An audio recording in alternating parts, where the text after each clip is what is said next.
Okay. And I ask this gently and with great respect. If this is such a swell idea, why didn't you propose it under the Biden administration when my Democratic colleagues used reconciliation? Yes. So the history of this is that it was changed in 1996. The principle of all 100 senators voting for reconciliation to only decrease the deficit was in 1974, and then it held for 22 years. Hey everyone, welcome back to Conservative Chronicle. Today we've got a must-see political clash between Senator John Kennedy and Senator Jeff Merkley. Kennedy doesn't hold back as he grills Merkley over his proposed amendment, hitting him with the blunt question, why didn't you propose this under Biden? This exchange is packed with tense moments, sharp rebuttals, and political strategy at play, so stick around because you don't want to miss it. And before we dive in, make sure to hit that subscribe button so you never miss out on these political showdowns. So, what exactly is Senator Merkley proposing? Let's begin. Yep. Senator Merkley. Thank you very much, Chair Graham. And I'm going to start with Merkley Amendment number 1.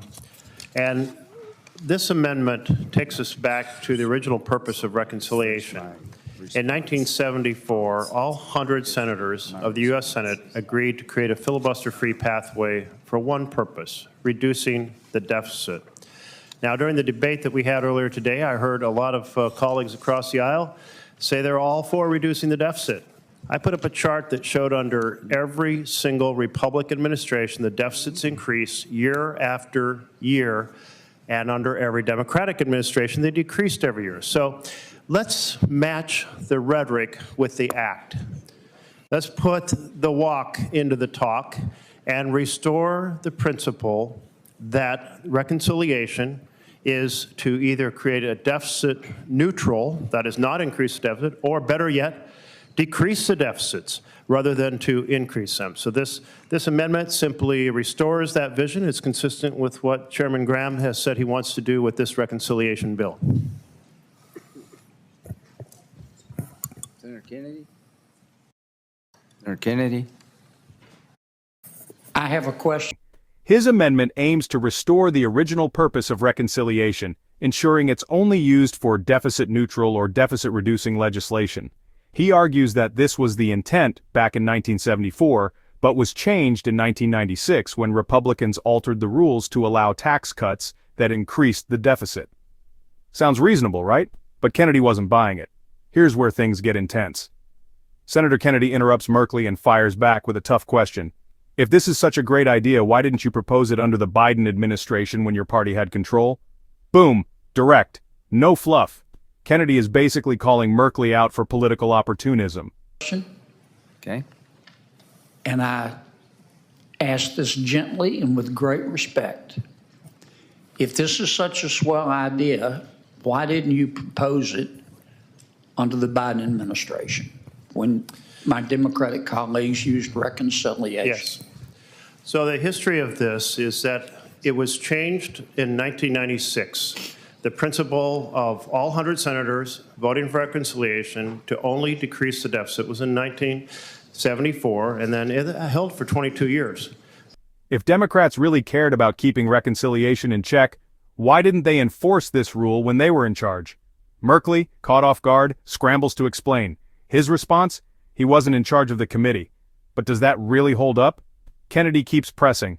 Merkley tries to shift the focus to historical data, claiming that under Republican administrations, the deficit consistently increases, while under Democrats, it decreases. But in 1996, the Bush administration wanted to do a significant set of tax reductions and decided they couldn't get them passed with Democratic support, so they would do it by themselves.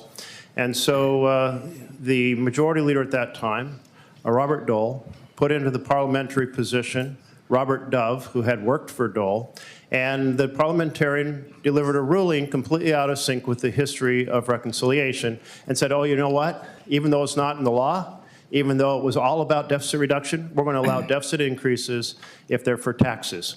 And the Republican majority proceeded to affirm that. This is called a nuclear option, exercised in 1996. Now, Kent Conrad, when he was chair of this committee, repeatedly, every single time he was able, he put the Conrad rule back in place. But Republicans fire back with cold, hard numbers. The American Rescue Plan pushed by Democrats added $2 trillion to the deficit. The Inflation Reduction Act, which was supposed to lower the deficit, ended up costing over $1 trillion due to underestimated green energy tax credits. Kennedy and his colleagues argue that Democrats aren't exactly deficit hawks either, despite their claims. So, is Merkley's amendment truly about fiscal responsibility or just political maneuvering? With tensions high, Republicans make one final point: this amendment isn't needed. Since then, we've had multiple Republican tax bills that have gone through this committee, increasing the deficit, but we've also had one Democratic bill that increased the deficit. That was the American Rescue Plan. That is the and only time the Democrats increased the deficit, and that was because of response to the challenge we faced with COVID and the collapse of the economy. But my question remains, why didn't you? Their reasoning? The Republican-led border reconciliation bill is already fully paid for, meaning they aren't using reconciliation to increase the deficit at all. So, if Republicans are already following fiscal responsibility in their bill, why is Merkley pushing for this rule now? Is it really about the deficit or just an attempt to score political points? Before we move on, if you're enjoying this breakdown, make sure to smash that like button and subscribe for more in-depth political coverage. So, after all the back and forth, where do we land? Merkley's argument wants to restore reconciliation rules to prevent deficit increases. Why didn't you want to make this change when you guys were in the majority under President Biden? And to my colleague, I wasn't in charge of this committee, so I can't speak to the details. I don't know the answer. I do know the only time the Democrats used reconciliation that increased deficit was the American Rescue Plan, and that was because the economy was in dire condition due to the collapse caused by COVID. All right, thank you. And along with what Senator Kennedy said, the last Congress, you passed 2 reconciliation bills that blow up the deficit. The American Rescue Plan, as you indicated, increased the deficit by $2 trillion.